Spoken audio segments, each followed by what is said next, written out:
What's up, my triple loving YouTube friends? Oh, is that delicious. If you guys are looking to have a crankshaft done, or even cylinder work on your sleds, check out Northern Crankshaft.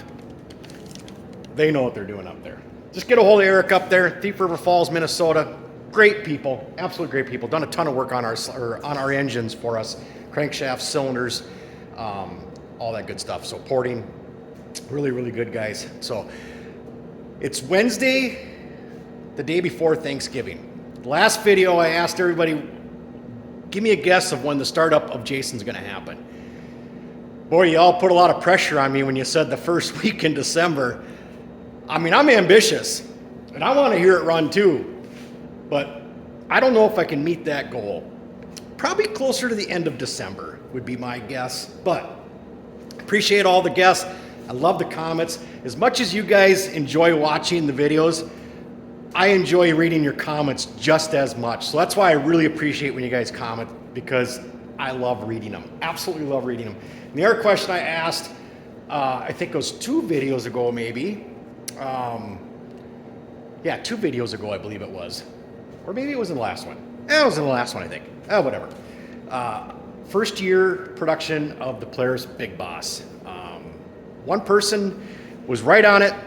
Maybe a couple other people guessed it too, but TCM Productions, he was the first one to comment, said 1989. It was a 250cc, 4x6. Yeah, so that was the first year. He said he actually owned a dealership back in the day. So when he tells me information on Polaris stuff, I tend to take his word for gold, because he's actually sent me a lot of literature and repair manuals and other things, and I love that stuff. So TCM Production said 1989. It was the first year on them, 250cc, 4x6. I believe it was only driven in the rear. That's why they're a 4x6. My goals for the weekend, and I want to talk about one other person. He commented on the last video also, and I really want to talk to him bad. I commented back twice to his comment, and I don't know if YouTube doesn't deliver the reply sometimes so that you see that you got a reply from me. I'm not sure, but I reply to every single comment, always. And I replied back to him, I really, really, really would like to talk to him. And it's Jeff Franklin. So Jeff, if you're watching this video and you remember commenting in the last video, partly it was about a nose cone, and the other thing is about some pipes that you seem to have the knowledge of. I would love to talk to you, so please email me. I always put my email in the description, and I always put it in the comments somewhere. So it's polaris.trashcan@gmail.com. Jeff, please email me. I really want to talk to you. You have some information. I would love to hear from you. So our goals for the weekend. So you're going to be watching this video on Thanksgiving Day while you're enjoying your turkey or whatever you're doing on Thanksgiving, but this is when you're going to watch the video. My goals for the weekend are big goals. And some of you that said first part of December on startup, you guys even comment too, we know you guys, and Thanksgiving weekend is always your big weekend. And it is, because Trent and I usually have 4 days off from work then. So I'm setting the bar about as high as I can for the weekend. And I wanted to shoot a video before we start anything, because I'm actually starting tonight on some of this stuff. And I'm going to shoot another video on Sunday, and we'll see where we get. I hope I cover all my goals, but they're hefty. They're hefty. And I'm going to go right down the list. And first off, it's this hood right here. I'm hoping by Sunday evening this thing's black. So that means I still have to prime it. I have to epoxy prime it, put my high build sandable primer on it, and then put my black on it. So I'm going to quickly just do a quick rundown. A couple people have asked, how do you do your hoods? I don't know. I'm not really a body guy, but I've had somebody over the years kind of mentoring me on teaching me on different things. This hood was in really, really good shape. I lucked out on this thing. I didn't have to do really any body work, other than all I did was scuff it down quick with a DA. First I pressure washed the decals off, stripped them off with the pressure washer. And then I ran over it with a DA with 150 grit and just hold it flat. And then I block sand. I put 180 in, and then I block sand. And really the biggest, and you can see all these high spots where I've sanded through and stuff, and there's lows and highs. That's the nature of fiberglass. Fiberglass is like the surface of a golf ball. And that's why you see all these highs and lows. But now it's flat. And this was the worst area right here. If you ran your hand down this, it was like physically like this down the hood. And some of that could have been because I remember this sled had pipes on it, and maybe the pipe was really close here and warped all that, or it might have just been from the factory. But so you can see I got really tight into the fiberglass in this area to get this block down flat. But I didn't have to add any Bondo. I mean, like I said, I did no actual filler work anywhere on this hood. So this has all been block sanded to 180. Now I'm ready to shoot my high build primer on it. But like I said, first I put epoxy primer on. So I got all my stuff sitting out here. It's sitting over here in front of the heater because I'm trying to get it up to 70 in here. So I got my epoxy primer. I shoot that first. Why? Because epoxy primer sticks to everything. So I put that down as my base so that I have a good base that's stuck to anything that's right here.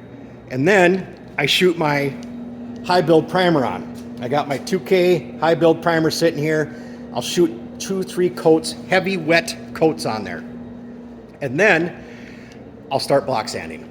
And I'll block sand at 320, and then I'm gonna go to 400 because I'm shooting it black. So hopefully at 400, I'm gonna hide all my scratches. If I gotta sand any finer, I'll sand finer than that.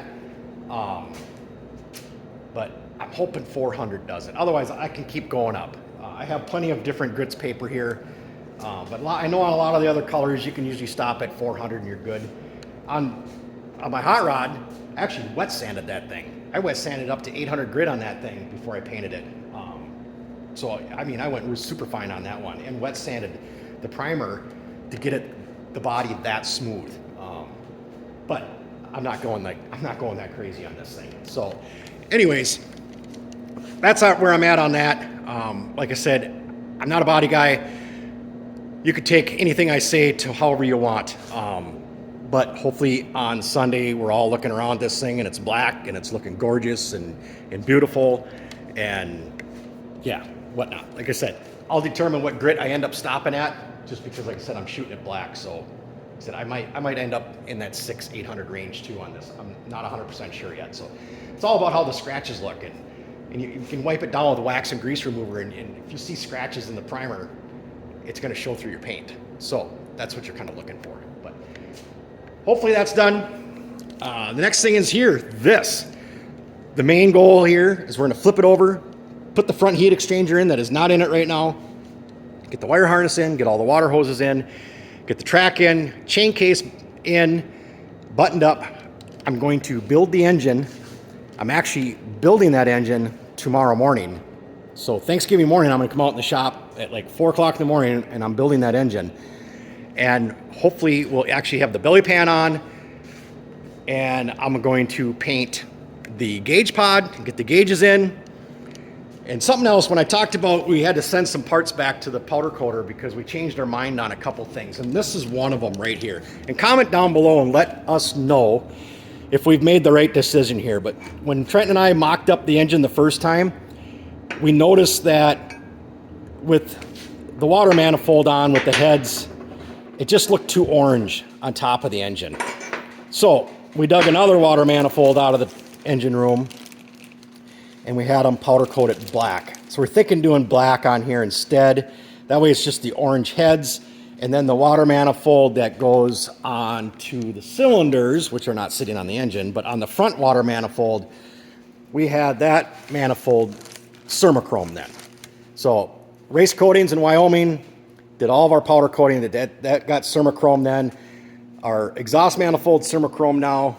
Here is that NOS, I don't even want to take it out of the bag right now. Here's that NOS single pipe, 650 pipe. Yep, we did end up going with the 650. I threw the idea out there in the video and we all decided that it's best to run the 650 pipe. So this is that NOS 650 pipe, all Thermochromed. It looks absolutely gorgeous. We had to have the rear bumper redone. There wasn't something wasn't looking right in it. And so we brought it back and they graciously redid the bumper for us. No questions asked. We just said, something don't look right here. And even though it was on the bottom of the bumper and stuff, it was just, he's like, no problem, no problem. He says, we missed it. We'll take care of it. Yeah, so we got that fixed. And I've been on Amazon the Amazon delivery guy has been coming here lately. I bet the neighbors are wondering, what is the Kleins getting now? I mean, I've been on here on the Amazon almost every day for the last few days. Click buy, click buy, click buy, click buy, making sure that we have everything for the weekend. Because I'm hibernating in here for 4 days. I ain't going anywhere. I got the bathroom stocked with what it needs. I have the fridge stocked with what it needs. I'm living in here, other than we're leaving tomorrow afternoon for Thanksgiving dinner at our niece's house. But otherwise, I'm living in here for 4 days straight to try and get this thing to where I'm dreaming it's going to be on Sunday. So that is where we're at. Like I said, I'll post another video on Sunday. I'm going to shoot this one out tomorrow morning so you guys can enjoy it on Turkey Day. Trenton's here now. He's actually pull that thing out of the bag, Trent. I didn't want to take it out of the bag one-handed, so. Yeah, that looks gorgeous. Absolutely gorgeous. Yeah, Race Coatings does unbelievable job over there. I know a lot of Facebook friends and YouTube friends have had their pipes done there, and it's 100% guaranteed satisfaction. It's unbelievable. Their work is beautiful and priced right, and service is top-notch. So, like I said, in the comments, let us know if we made the right decision on switching that water manifold color on the water manifold. And even comment, let me know what part of our list have we checked off, if you think my goal is too high here, or if you have faith in us that we'll actually pound through this stuff. And I also got the skis that we originally were going to do on here turned into a complete F-fest. And when I get the skis back, I'll explain everything. Yeah, just a bad deal. And I swear my phone was tracking everything that I was dealing with yesterday, because on Facebook, 2 sets of aluminum early 90s skis went up for sale in New York, and I bought both sets because that way I had options, because they're two different styles. And the one style is exactly like the same skis I have on Bastard. I love that look of that ski. It's the early 90s ski with the more rounded nose on them. It's got the thinner ski loops and stuff. It would be more era correct to have those skis on this sled than those RMK aluminum skis that we were originally going to run on it. So everything kind of panned out in the end here. Hopefully that these other skis will turn into what I'm hoping they'll turn into. But first I got to get the skis here and then bring them over to Race Coatings and see if they can do their magic to make them look what I'm looking to have done. So yeah, I bought both sets. They're both in the mail, heading here right now. Now it's a time crunch trying to get the skis. I want them back by Christmas. So a lot has to happen for those skis to be back by Christmas time. So, but yeah, the correct skis will end up on it now. Even though the other ones were really going to look cool on it, the ones for the era of a 92 are going to be on it instead. And that's just, I'm giddy, absolutely giddy, to be honest. So, all right, everyone, wish us luck. I hope everything goes as well as I have it planned in my head. And let me know if I have set my goals too high. Everybody enjoy their turkey dinner.